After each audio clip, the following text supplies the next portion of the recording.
Hey everybody, it's Eduardo Jackson, CEO, founder, and creator of the Cinema Draft Game. Back at you with another fun weekend, a surprising weekend where anything could go. It was a lot of open-ended strategies that ended up failing and a few that succeeded. So let's do a screen share and jump right into it. Okay, so we're going to concentrate as usual on the feature presentation. And this week, our winner, for the first time, I do believe, is my boy, The Roan. He is a Cinema Draft OG. He was back on the spreadsheet days when we called it Box Office Fantasy. Very excited and proud of my boy. So let's see what The Roan had on his call sheet and figure out what he had to win. So it looks like, so he had a tripod of sorts. He had a stars and scrubs strategy, a tripod that involved headliners, the headliner stack from Guardians of the Galaxy, which was slightly more affordable than a headliner stack from Alien Covenant. And he did sneak in Billy Crudup as the third part of the Troika from Alien Covenant to build up the bulk of the stars strategy. That's about 62,000 between the two of them. And then he got a little creative where most people would totally punt, and he did kind of punt on a couple right here. Champion was a bit of an unknown. He's only on 31 screens, pretty much zero publicity that I'd seen for that. Kind of gave away kind of like a salary filler here in Champion, and also Paris Can Wait. Paris Can Wait wasn't a total disaster. It did get you, did earn about 266,000 over the weekend. But the secret weapon here was Norman. He had the headliner stack from Norman plus Leo Ashkenazi, a non-headliner actor. Norman, the moderate rise and tragic fall of a New York fixer, played a really big role this week. It actually expanded to, this is actually the estimate for what's going to be in this upcoming week, 425 screens, but it expanded to something like 373 screens maybe, and it just did, or actually no, maybe, I think it was on 425 screens. Anyways, for its release type, it did pretty well, about 570,000, considering I looked up the trailer online, but otherwise I hadn't seen any kind of publicity for it. But apparently it's Richard Gere in, a career, well, I would say career making. He's had quite a career, but in a career best role. So having three of Norman right there pretty much was the difference. And also he for his limited release, he had Jonah Zhao from Gifted, and and then rounding out his 10 actor call sheet was Amos Tamim, a headliner from The Wedding Plan, which showed little signs of life. It's expanded to about 53 screens, did about 100-something thousand at the box office. So well done, The Roan. Very excited and proud of you. End up taking down the feature presentation for the first time on the site. So second was a group chat stalwart, Michael Vellante, who, it's just been a pleasure watching him work over these past several weeks. He definitely has, his thumb on the pulse, takes risks, calculated risks, however, and usually ends up, in the top five. So another second place with Michael Vellante, worth $27.50, $46.25 to The Roan. And so taking a look at Michael Vellante's call sheet, he has a headliner stack from Alien Covenant. He went big on 1, 2, 3. He had three actors from Diary of a Wimpy Kid, including the headliner stack of Tom Everett Scott and Alicia Silverstone. Also, he discovered Norman, which was, like I said, was a bit of an unknown going into the weekend, and he bet big on Norman. It was cheap. It was, and if we were able to see ownership percentages, which we aren't quite yet, that will be hopefully down the road sometime. I can't say that Norman was super high owned, but it'd be very interesting to see. It'd be very interesting to see, in retrospect, once we do build an ownership, if we went back to a week like this, see what the ownership of Norman was, because I was scared. I won't lie. I might have had a sprinkling of Norman here and there on some of my call sheets, but in the feature presentation, I'm pretty sure I steered, clear from Norman. So nice bet on Norman. Also, Beauty and the Beast is still making box office. Look at that, 7.14 points for Dan Stevens and Beauty and the Beast as a headliner. That's pretty solid, man. For a limited release, tends to be, you know, that the kind of middle child of release types. It's not too big, it's not too small, and therefore you get a lot of movies that, you know, that really, if you're swinging big, if you think you can make, you know, tens of millions of dollars, you're not going to release your film on 501 to 1999 screens. You're just not. You're probably going to, you know, open it super wide, 2,000, 3,000, 4,000 screens plus, or you're going to platform it up, which means starting small and then building up week by week. And you're probably going to start with, like, you know, New York and LA, 2 to 8 screens, and, you know, kind of build your way up, you know, then 25, then 50, then 100, then 300, you know, and kind of work your way up there. So it's always a pleasure to see a limited release film, you know, do what's a little bit unexpected and make some money at the box office. So, and then also he also covered his bases with Lowriders. He has Ava Longoria from Lowriders, so that was smart, and, you know, just fell 3 points some change short of the top spot. A great call sheet, Michael Volante. I will be seeing you in the winner's circle again. And my bad, the side bet. I thought you were in on it this week. Maybe you'll be on it, or I thought you were in on it last week. Maybe you'll be on it this week. The God of Cheese. Okay, great name, by the way. So he's in the house in third place with Headliner Stack, Alien Covenant. He also found Norman. How did I miss Norman? It seems like everyone was on Norman but me. He has a 3-pack of Norman, including the Headliner Stack of Richard Gere and Michael Sheen. He has Demian Bashir from Lowriders, Headliner Stack from Diary of a Wimpy Kid, Salma Hayek from How to Be a Latin Lover, limited release. Oh, actually, a Headliner Stack from How to Be a Latin Lover. So this is a pretty balanced call sheet. He spreads the love around, and maybe the only flaw is that maybe it's a little too balanced. I mean, his instincts are all there. I love his instincts. He covered all his bases. A pretty safe call sheet. How to Be a Latin Lover, probably, I wouldn't say it underperformed because it's been performing so well for the previous 3 weeks, but it's probably reaching its you know, or it's probably reached its apex, and it's on the backside, the downside of its cinema draft career. So I wouldn't say it's so much a misstep as in he's wanted to cover his bases. He had some money to spend. How to Be a Latin Lover seemed like it might be good value, but yeah, if it's only making about, you know, 2 million or so, 1 million change, you know, it's not going to get you the points you need at limited release. It might, I mean, if it actually drops down to a platform release this week, which I'm not expecting it to, but if it does, then that might be one to really jump on right there. Right now, it's looking like, yeah, it's still listing 948 screens from last weekend. So, but otherwise, really solid call sheet. TGC, the God of Cheese. Good for third place and 1875. So let's see. Ring Balls, winner of the group chat side bet. And so what's Ring Balls got going on here? Okay, so the only thing that hurt him was the unknown. It was Bahubali 2, the conclusion. And I don't know what happened to this film. It just disappeared from the marketplace, which I really kind of hate. They didn't track any results. Let me see if any results have posted yet for Bahubali 2, because that is just, well, I mean, that's super annoying. Let's be real. That's just super annoying. Let's see. Weekend. Did it track at all? No. So as of last night when we were finalizing the game, it did not track through. Let's see, when was the last update? Actually, let me refresh this. Yeah, so through yesterday, 2:24 p.m., Bahubali 2 did not track in North America, which is just bizarre. All these other films tracked.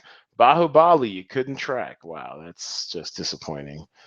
Yeah, so, I mean, did I fall? I mean, on a couple of call sheets, I might have fallen prey to Bahubali, because I mean, it just came out of nowhere. And see, the thing with films like these is that a lot of times they will come out of nowhere, and then as quickly as they came on the screen, is as quickly as they'll leave the scene. I mean, it's just no warning. The sucker was on what? How many screens last weekend? 600 screens, 300 screens, whatever. I estimated 375 this week, but yeah, it's just no dice. So in case like that, you get the minimum points, which is 1 point per actor, in its release type, or 1.40 points for a headliner. And so he had headliner stack Alien Covenant. He had a 3-pack of lowriders, including the headliner stack of Ava Longoria and Demian Bashir. Kevin Kline, non-headliner from Beauty and the Beast, and he had a headliner and non-headliner from Norman, The Moderate Rise and Tragic Fall of a New York Fixer. So, good-looking call sheet. What really hurt you was the disappearance of Bahubali to the conclusion. And you know what? You're not the only one who got by that movie. So you're in good company, Ring Balls. You're in distinguished company. And then rounding out our top 5, Bethany Vellante. Now, obviously, somehow related, to Michael Vellante. I'm not sure if that's his wife or his kid, but love seeing, Bethany, just steadily rise. She's been kind of on the grind, on the low, and getting her, I think, one of her first top 5s in the feature presentation is a good way to go. Congratulations, Bethany. Let's take a look at your call sheet. So looks like you have headliner stack of Diary of a Wimpy Kid, which I think it's priced appropriately, but it never was really destined to do that much at the box office. I'm glad you got the points you did. As a matter of fact, what did it do at the box office? Diary of a Wimpy Kid, opening weekend made $7.13 million. So on 3,100 screens, it's 2,200 screen. It's not a stellar opening, so a little bit of a risky call there, but I'm glad you got some points out of it. Dan Stevens, headliner from Beauty and the Beast, was her obligatory limited release pick. Okay. So it looks like she's running out of she's running out of salary, so she kind of punted with a 2-pack from Lost City of Z, non-headliners both, which eked out 2 points each, and then Bahubali got her too. She had a headliner from Bahubali, so she got the minimum 1.40 points. Ava Longoria and Demian Bashir, the headliner stack from Lowriders, and then also the headliner stack from Alien Covenant. This is a pretty solid call sheet. Besides Bahubali 2, which caught us all off guard, I'm thinking that she probably could have done better than Diary of a Wimpy Kid if she could find a way to squeeze in either another Alien Covenant or, and actually you probably couldn't. It's only about 16,000 between it, but somewhere around here she probably could have gotten a few more points out of the slot that was Diary of a Wimpy Kid. I'm thinking off the top of my head, maybe, well, Lowriders is a little expensive. I'm thinking maybe you could have done another Lowriders then punted, and that actually would have given you another 7 more points. Just a thought. But otherwise, really good call sheet. Congratulations. Welcome to the top 5. I miss it because we're going to take a look at my call sheets now and how they uniformly suck. Okay, so yeah, not a happy day. So let's see, my call sheets. Oh, so these are the ones that are a few expired. Might take a minute. I've got a lot of call sheets. There we go. So just let's show. We'll do 2. We'll do the background talent in the feature presentation, because like I like to say, I start with the background talent, work my way up. And actually, when it comes to the background talent, I took second with 172.08 points, but somewhere along the way, my thinking got perverted because I totally missed out. So what worked here, it looks like, was I had my exposure to lowriders. I had a 4-pack of lowriders, including a headliner stack. I had a headliner stack of Alien Covenant. I had Norman, some exposure to Norman, and headliners from Norman and Gifted. And it looks like I was just creating space to stack as much lowriders as I could while being responsible. And then I punted with Champion, and then semi-punted with Paris Can Wait. And yeah, so this is an okay call sheet. I guess I need more Norman. I was all in on lowriders. Norman was cheaper. Probably could have bought me room to get another Alien Covenant or a headliner from Guardians of the Galaxy. So you live and you learn. Live and you learn.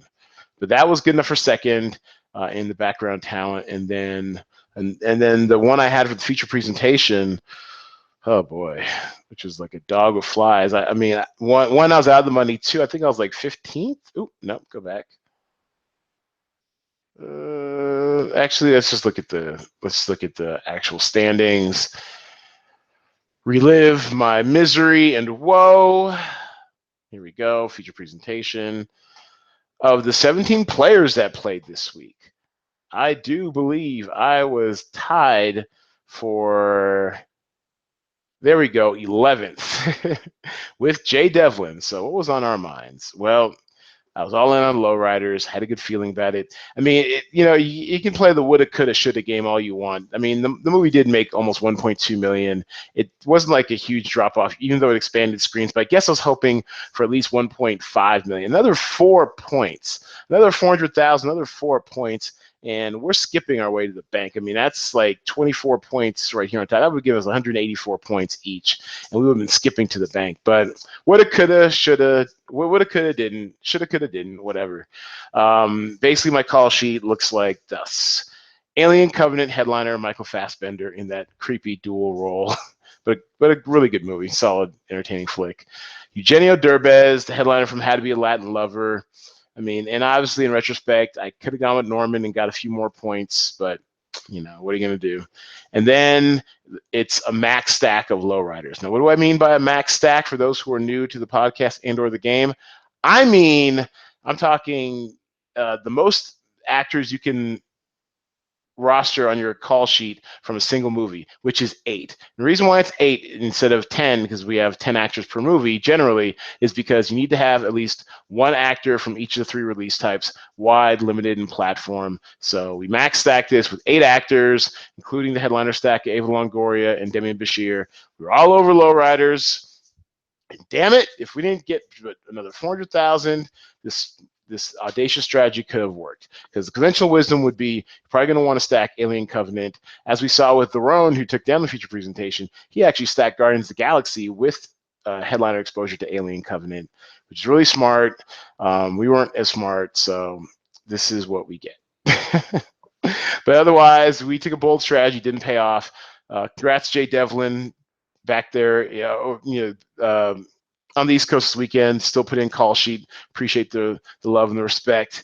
But we tied. We had the same call sheet construction, 160.2, tied for 10th, 11th place, whatever. Let's take a look at a call sheet outside the norm, see how it did. Oh, there's T. Murray online. Hi, T. Murray. Sorry, you were DFL this week. Matt is in there battling it out. Cornell West Side are truly working and employed black writer in Hollywood. Oh my goodness. You know what? This one kind of breaks my heart. Gamble 24/7 had if I think he had a streak or no, so he previously had a streak of 13 straight weeks. I'm not sure if he cashed last week. He might have cashed, but either way, he was just outside the money this week. Let's take a look at his call sheet. Actually, no, let's take a look at Tuck Nasty. Tuck Nasty has been an infrequent player. Let's take a look at his call sheet, see what he did to make the money. 6th place, which is worth $5. So, hey, and you know what? That's not nothing. $5 is the minimum you need to withdraw from your account. So, congratulations on your withdrawable earnings, Tuck Nasty. So, he had headliner from Alien Covenant, headliner from Guardians of the Galaxy. He had the headliner stack from Lowriders, headliner stack from Norman, Chris Evans from Gifted, Dan Stevens from Beauty and the Beast, and yeah, Bahubali 2 bit him in the ass also. Well, that's once again, there's another balanced call sheet. I like it. It's pretty safe, and you know what? While a safe call sheet may not, win outright the contest, it will get you in the top 6. So congratulations, Tuck Nasty. Good looking call sheet there. Appreciate it. So let's take a quick look at what we can expect going into this weekend. This is just kind of, oh, nope, this is old one. This is last week's. Let's go to, there we go, this week's. All right. And oh no, this is no. Actually, that was 2 weeks ago. This is I'm all over the place. Here we go. This is the one we want. And so we have 4 newcomers to the talent pool this week. We've got Baywatch, Pirates of the Caribbean, a very small indie called Berlin Syndrome in platform release, and Long Strange Trip, which is the documentary of the Grateful Dead on 45 screens, largely throughout the desert Southwest and a few other major cities. So let's take a look at some of these salaries. So Baywatch, so Baywatch is up there. We're you're starting off at 18,600 for Hannibal Buress, up to 20,500 for Dwayne Johnson. I mean, this feels like a 4-quadrant. Well, I would say a 4-quadrant film. It's rated R, but a very strong 3-quadrant film. We're not dealing with any young people, here. But I mean, it's raunchy, it's funny, it's sexy, it's crazy, it's a little gross. I mean, and it's got a lot of people, a lot of hard bodies with hot abs. Honestly, I don't know what more you can ask for. I have a feeling this is going to do very well. I'm thinking maybe around 40 million or so, but it's also up against Pirates of the Caribbean, which we've priced higher, starting at 25,000 for Golshifteh Farahani and David Wenham, all the way up to Johnny Depp at 27,000. And yeah, it's going to be interesting. I'm sure we're going to price these constructions out there where people, stack more Pirates than Baywatch, stack more Baywatch than Pirates, stack just Baywatch, ignore Pirates, and vice versa. It'll be very interesting to see what constructions come out of these prices, because these are the top dogs this weekend. They should blow everyone else out of the water by a wide margin. We have yet to see what's cooking on Box Office Pro as far as their weekend forecast, but let's just think big. Think big when it comes to Baywatch and Pirates. I see major openings for both in my cloudy, crystal ball. What else? Alien Covenant. We dropped that price some. 36 million is nothing to sneeze at, but it's a little bit soft for this franchise. Even Prometheus debuted at 51 million about 3 years ago. Let's see what else. Everything we dropped that by about 3,000 or 4,000. Strong debut, actually, 12 million. It's going to be a more crowded marketplace this weekend. I think the cinema score was decent, but it actually overperformed projections. Most place were think he's going to do 9 million. I believe Box Office Pro itself. Oh, those are weekend actuals. I think Box Office Pro themselves thought it was going to get about, there we go, this weekend forecast. Box Office Pro itself said it was going to do about 9.5, delivered 12. So I was right about it overperforming, but obviously it wasn't enough to really justify such a high price. And let's just give credit where credit's due. These guys know what they're doing. To me, it felt like a $20 million opening, but I don't track box offices for the living, so what do I know? Let's see what else. Lowriders, actually, I think we knocked about $500 off, as it's, although the word is that it might be expanding into limited. I thought it actually downsized, might expand to limited, so let's keep an eye on that as we bear down on Thursday, 6 p.m. Pacific time, theater lock. Snatch is being devalued. It's going to go lower. The Wall is now starting at min price. Wedding Planners unchanged. Guardians of the Galaxy, it's affordable now. I mean, there actually might be a strategy out there based off the strength of the fact that this sucker still pulled in 35 million. Oop, wrong weekend. Okay, there we go. Still pulled in almost 35 million in in its third weekend. So I don't know. I mean, it dropped less than 50%, which is actually a really strong hold. If it drops another 40%,